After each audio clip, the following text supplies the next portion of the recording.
ہمارے اہل سنت فیضان حضور شمس العلماء فیضان حضور فخر المشائخ نعرہ تکبیر نعرہ رسالت نحمده ونصلي ونسلم على رسوله الكريم وعلى آله وأصحابه وأهل بيته وأولياء أمته أجمعين. قال الله تبارك وتعالى في القرآن المجيد والفرقان الحميد كل نفس ذائقة الموت آمنت بالله ورسوله وصدق الله المولانا العظيم.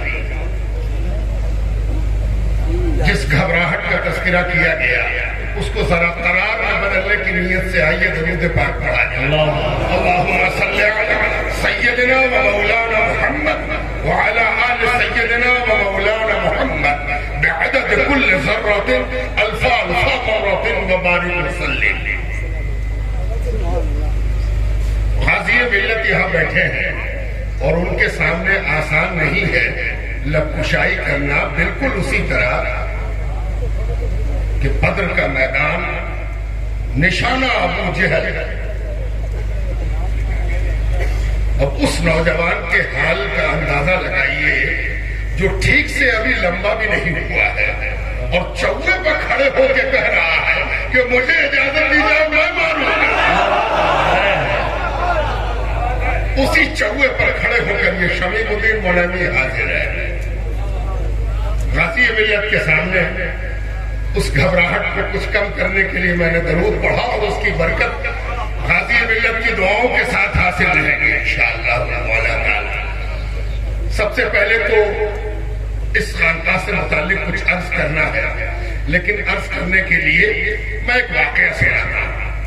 محبوب الہی جن کا تذکرہ آپ نے سن لیا اور جو بات کہی گئی وہ 100% نہیں، اس سے بھی کچھ زیادہ فیصد ہوتا ہو تو درست ہے. محبوب الہی کی بارگاہ میں ایک سوداگر آیا. آتے رہتے تھے سوداگر، فقراء کی تو قطار پر قطار تھی لیکن سوداگر بھی آتے رہتے تھے.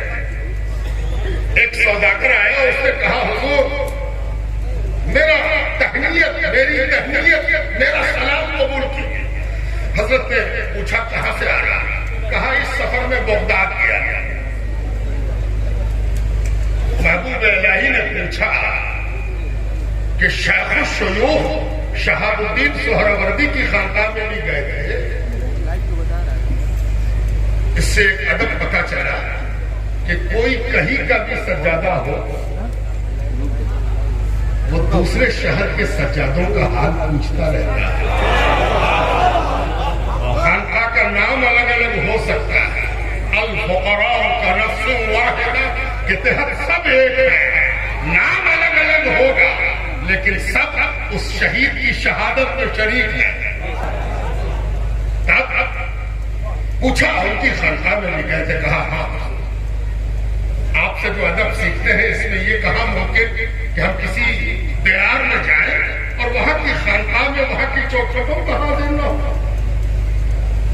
تو حضرت نے پوچھا کیا حال پایا؟ حال سناؤ.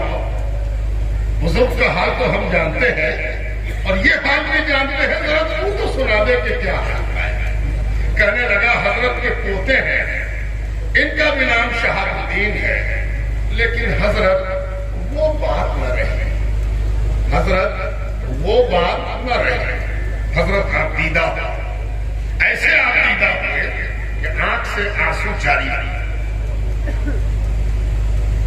پھر بڑی دقت کے ساتھ فرمایا اگر کسی اچھے کے اختیار میں ہوتا کہ اپنی اولاد کو بھی اچھا کر لے تو کسی اچھے کا یہ حال نہ ہوتا. یہ اللہ کا فضل ہے کہ کسی کی اولاد بھی اچھی ہو جائے. یہ اللہ کا محض فضل ہے، کرم ہے، مہربانی ہے کہ اس کی اولاد بھی اچھی ہو جائے. اس اچھی اولادوں کی بھیڑ میں حضرت ابو الغوث کی اولاد کو بھی دیکھیے کہ اللہ نے اس کو اچھا کر دیا ہے. ہم مبارکباد دینے آئے ہیں اللہ کے اس فضل کو اور اللہ سبحانہ تعالیٰ کو کہ ابو الغوث کی خانقاہ نے اچھے جانشینوں سے آباد رکھا. اللہ اس کو آباد رکھا. بات یہاں پر دیکھ رہا تھا کہ چشتیہ سلسلہ بھی 3 اہم شاخوں سے زندہ ہے، اور بھی شاخیں ہوگی، وہ سب ان شاخوں کی مرہون منت ہے، اور اتفاق سے بغیر کسی ارادے کے ابو الغوث کی خانقاہ میں بڑی خوبصورت ترتیب سے بیٹھا دیا گیا ہے۔ نواز نواز، یہ چشتیہ کی نظامی شاخ ہے، یہ چشتیہ کی صابری شاخ ہے، اور یہ چشتیہ کی اخی سراج والی شاخ ہے، اور یہی تینوں شاخ سے چشتیہ زندہ ہے۔ تو جب چشتیہ زندہ ہے تو سب سلسلہ زندہ ہے۔ نعرہ تکبیر، نعرہ رسالت، فیضان حضور غریب نواز، نعرہ تکبیر، نعرہ رسالت۔ اس بر صغیر میں چشتی سلسلہ، سب چشتی سلسلہ تمام سلاسل کی زندگی کی ضمانت ہے۔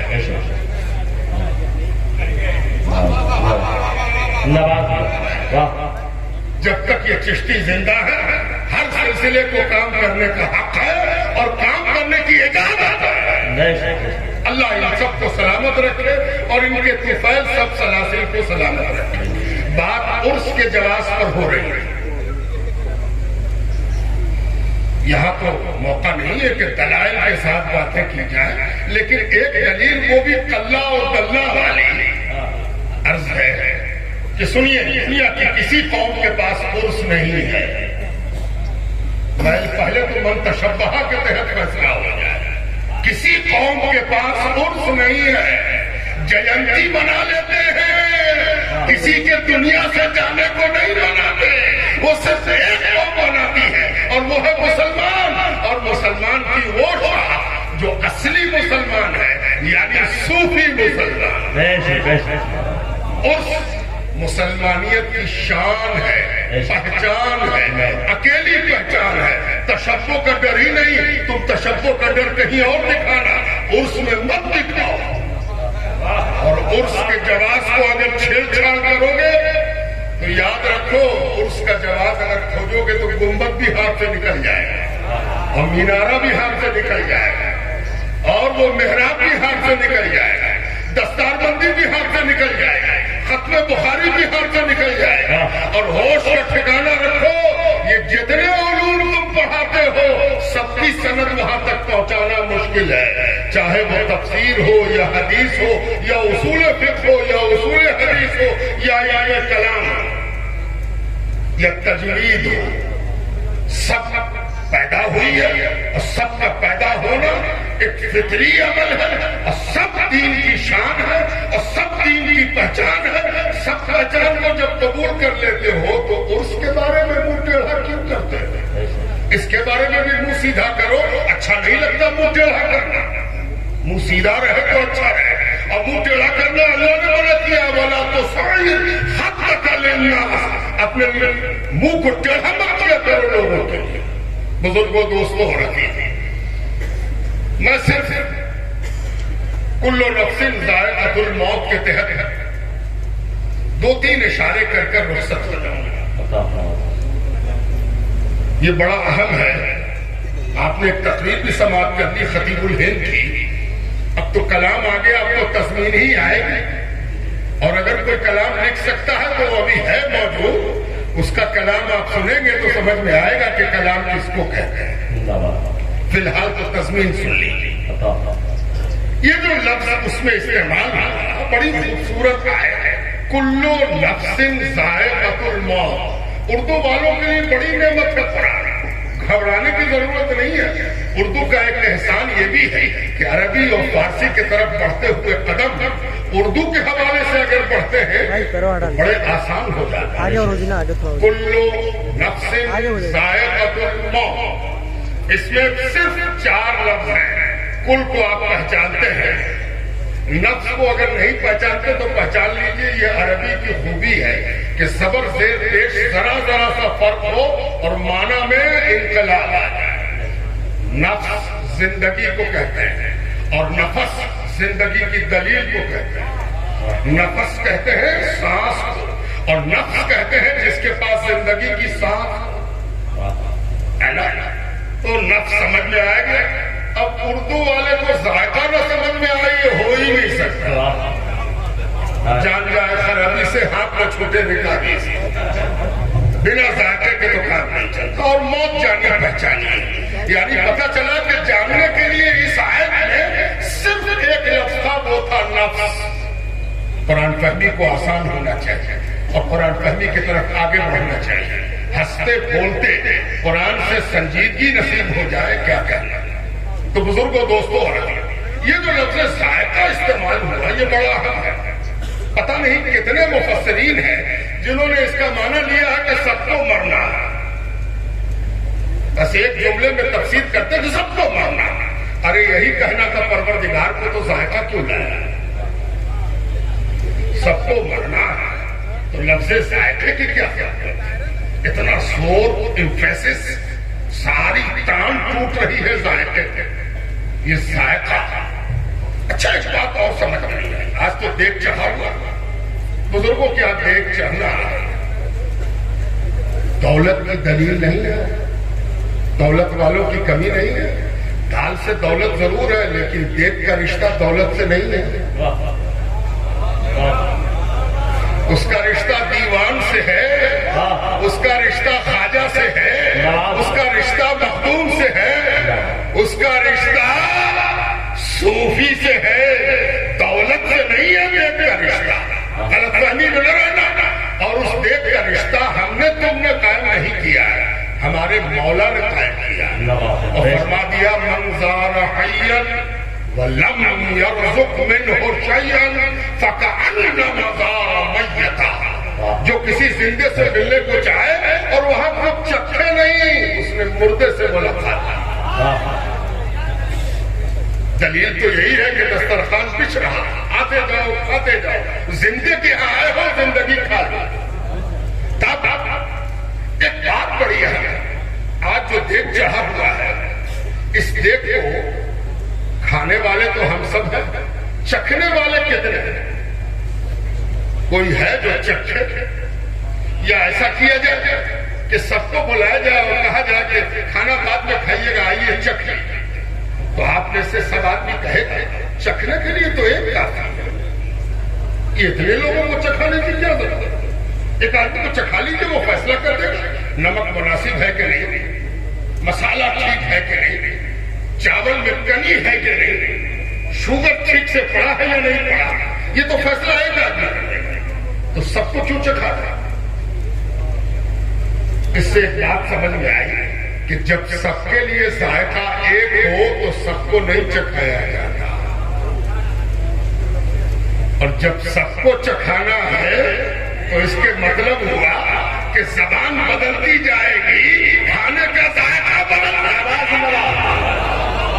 زبان بدلتی جائے گی. آؤ آؤ کھولو زبان لے لو لوگ تم کو پتا چلے گا کہ اس کا ذائقہ کیا ہے. اسی لیے سب کو ذائقہ چکھایا جا رہا ہے کہ سب کا ذائقہ الگ الگ ہے, سواد الگ الگ ہے. پہلی بات تو یہ سمجھ میں آئی. اب ایک بات اور آخری بات ختم کر رہا ہوں اس لیے کہ ہمیں بھی تقریر سننی ہے سنانی نہیں. اور مہربانی پتہ نہیں سب کے لیے الگ الگ ہے کہ نہیں. یہ تو پروردگار کا معاملہ ہے. اچھا اب ایک آخری پتہ کیسے چلے کہ ذائقہ ہے کیا.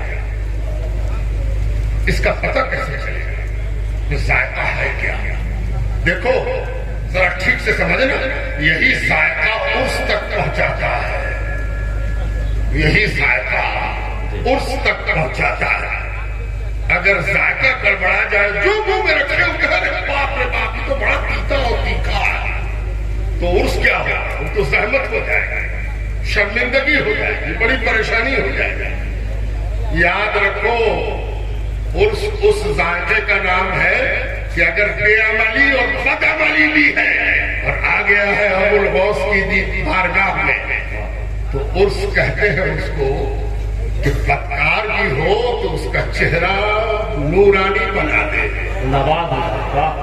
عرس اسی لیے منایا جاتا ہے کہ اکیلے اکیلے نوازنے میں وقت لگتا ہے اور ممکن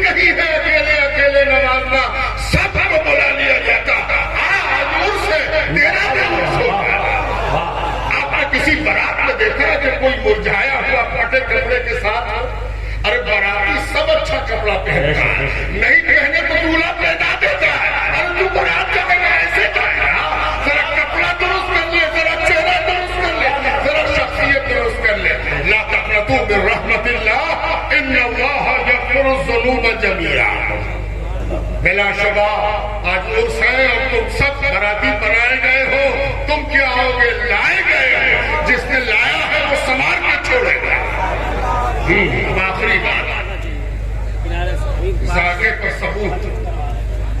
حدیث پاک سناتا ہوں, حدیث کا مفہوم عرض کرتا ہوں کہ حضور سرور کائنات صلی اللہ علیہ وآلہ وسلم فرماتے ہیں قیامت کے روز شہداء حاضر ہوں, شہداء حاضر ہو اور شہیدوں سے خطاب ہوگا.